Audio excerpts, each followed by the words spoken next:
Hey there, vinyl community. So today I thought I would follow up on a video I was watching on.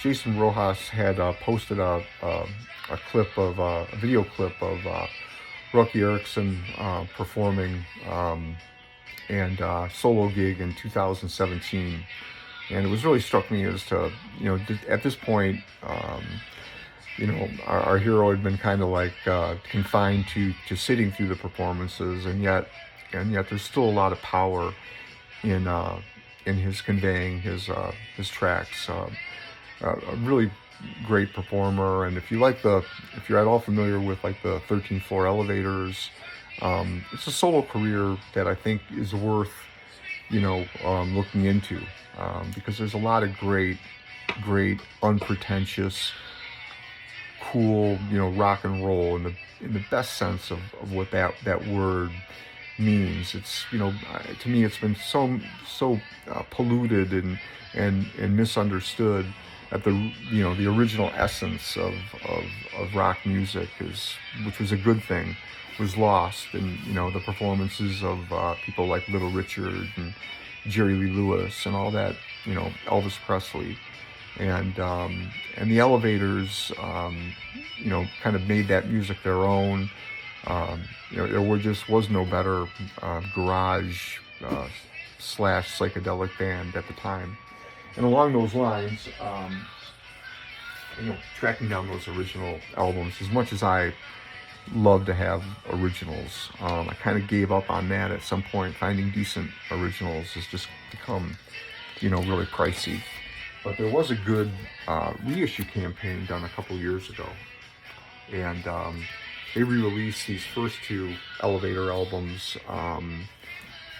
It's a double album set. You get both the mono and the stereo versions, and they're on colored vinyl. I mean, to me, they could have just left it on black vinyl. But if you like that kind of thing, that's all right. And the sound is great. I'm sure they probably don't have access to the original tapes. In fact, I think I've heard that the original tapes are long gone. And but these were great reissues. And if you're looking for good copies of these, I highly recommend them. I think they're fantastic, and kind of put me in the mood to just be able to say, I think I'm done. I think I got the versions that I need. Of course, if I saw an original, I might feel differently. But yeah, again, double album set. Of course, there was a third album that has it's not quite up to par, I think, with these two, but it's still well worth hearing. Very different record, very different kind of feel about it, and less vocals by Roky, but still a good album. And there's a pretty decent live album too that I used to have on CD. But as far as like the solo years with the Aliens, and that was his band that he was using in the 1970s, came back after being out of commission for a little while, dealing with there were some mental health issues and other things that he had to deal with, financial issues. But he kind of came back strong in the 1970s with a new band called the Aliens, which, from what I understand, was a little bit of a misinterpretation of the word. For us English speakers, aliens derived from a closely related German word which meant to be alone. So it gives a little bit of a different feel for it. But probably his most well-known, The Evil One, great. These are Light in the Attic reissues. When this album came out, it was released in a couple different versions. There was some legality problems, and you have two different versions of almost the same record floating around. The Evil One, and then one that came out under some different names. Light in the Attic gathered together all those tracks under one compilation.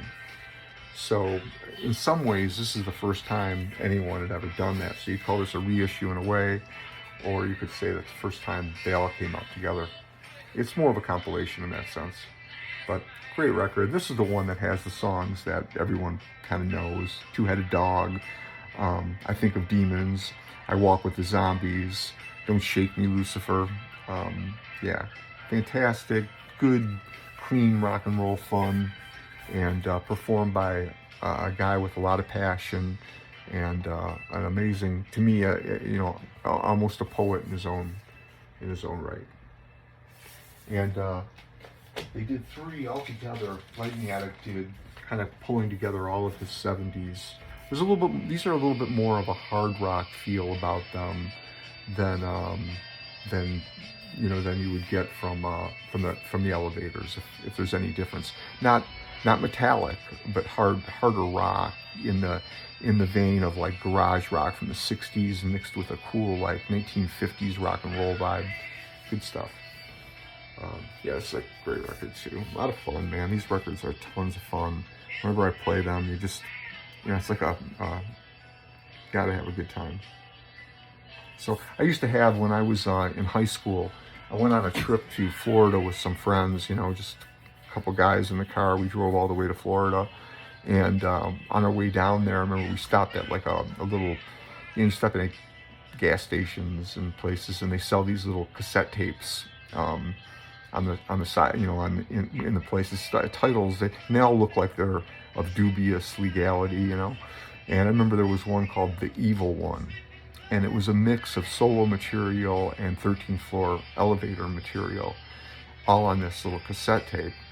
And the name of it was just said The Evil One. And we bought it, and that was our soundtrack to driving down to Florida. A great way to just kind of captured the mood. And I wish I still had that cassette tape. I would do anything to still have that cassette tape. And then there's one other one. This came with a 7-inch.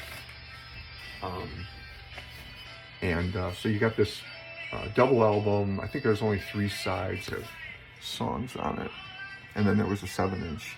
This gathered together a bunch of stray, some singles, some live tracks.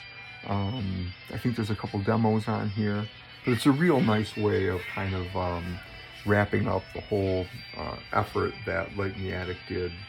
And so if you're at all curious about these solo years, these are a godsend. And I think they're still available. They were just a few years ago, and his material is starting to get kind of hard to find as people rediscover what an amazing talent. What a great and amazing talent that never really got his due during his lifetime, and really struggled with a lot of different issues, and really didn't deserve any of that. So anyway, just inspired, like I said, by watching this clip of Jason Rojas had of his solo performance. And if you haven't checked out Jason's channel, he is one of the preeminent people on the vinyl community who knows his music and knows his pressings and has great taste in music. And yeah, check him out if you haven't. And thanks for watching, and have a good night. Thanks.